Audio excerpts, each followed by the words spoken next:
Gene. And I'm Cara. Throughout this series, we'll be talking to the people behind the planning, the policies, and the other essential services that the Metropolitan Council provides to our region. Today we're in Minneapolis at Powderhorn Park, talking with Tara Beard, a housing policy analyst in the Community Development Division.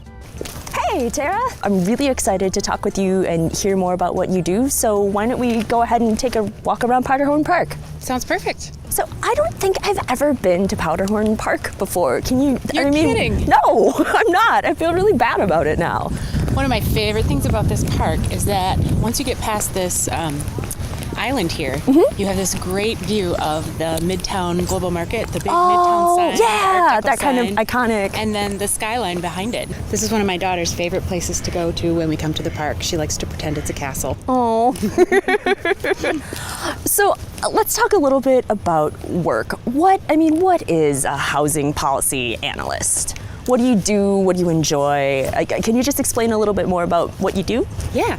An analyst is a great job. I like to refer to it like being a grad student for a job because you get to basically learn what the smartest people in the region know about all sorts of different things, and then you basically filter them through kind of what the appropriate roles and statutory authorities are at the Metropolitan Council. What got you being interested in housing, or what kind of makes you passionate about getting to work on that topic, and I guess maybe how do you see it impacting the community? Well, I started off in my career in architecture. I got a bachelor's degree in architecture, and my desire from the get-go was to be able to design public housing. Oh. I was really inspired by an amazing undergraduate lecture on how social behavior is impacted by design. And there was this really great story about how terribly elevators in tall, high-rise public housing buildings were often kept, and they often reeked of urine and had lots of litter, etc. And some research was done that realized sort of that children on the 25th floor of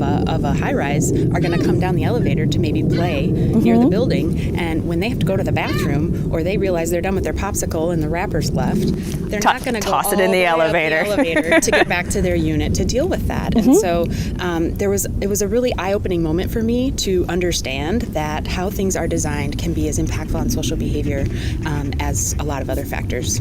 So architecture to urban planning to housing at the council, how did you make that leap, or how did you make that shift? Well, I've always had a passion for housing, and although urban planning is this amazing nexus of kind of all the different ways that we live our lives and what impacts that, housing always had a special core role to me. I moved a lot as a child. I tallied it up once, and by the age of 25, I had lived in 18 different homes. And a lot of different lifestyles, a lot of different situations, a lot of different cities and states.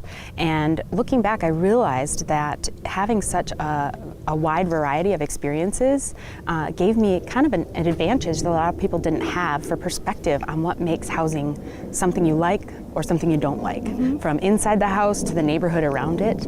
And what was interesting is that the answers to that question didn't match kind of what I felt like I was supposed to think, like the most expensive house in the most expensive neighborhood should have been the place where I was happiest and healthiest.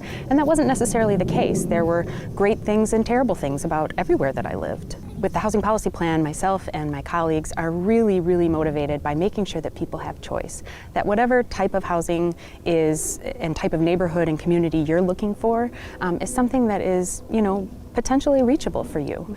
And so that's really the driving force behind my work at the council. What do you wish that people maybe understood better about the Metropolitan Council and the work that you do, or the work of your colleagues? I wish people knew just how smart and dedicated and caring the staff at the Met Council are. I'm smarter every day because of the people I get to be around that teach me so much, and they care so much about this region. They are not picking up a paycheck. They are absolutely trying to make the world that they live in better. There's a lot of room for disagreement about how to address the challenges in the region, but there's no doubt that the people at the Met Council are doing everything they can to find the solutions that are out there. If you had a magic wand and could wave it over the region and make any housing change that you wanted, what would that be? With Without a doubt, it would be to make sure that everybody in the region had a safe, stable place to call home. It's horrible to think of the numbers of children that don't have housing, the numbers of homeless children, and the number of families that may have housing but it's in terrible shape, or that have decent housing but are scared every month that they're going to lose it. It's just not a foundation from which we can thrive as a community. Because it's really true that when one of us succeeds, we all succeed, and when one of us is struggling, we're really all struggling. So if I had a magic wand, I'd make sure that everybody had a home. One kind of common thread that we've heard in these conversations we've been having with people is they love working at the council. They find it really rewarding and really valuable. So what's your experience been? The council really understands that employees are going to do their best work and be happiest if they're treated like the whole people that they are, that you don't have to keep your family life outside of the realm of what you talk about and do. And in a lot of ways, we work for ourselves because we live in the region too. And there's a really great kind of extension of that culture in the work that we do.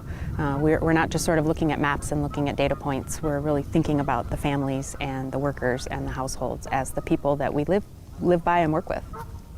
Tara, thank you so much for joining us today. It's been wonderful just getting to know you better and learn about the work that you do. I had a great time. Thanks for having me. That's it for today. For more information about the Metropolitan Council, you can visit our website at www.metrocouncil.org.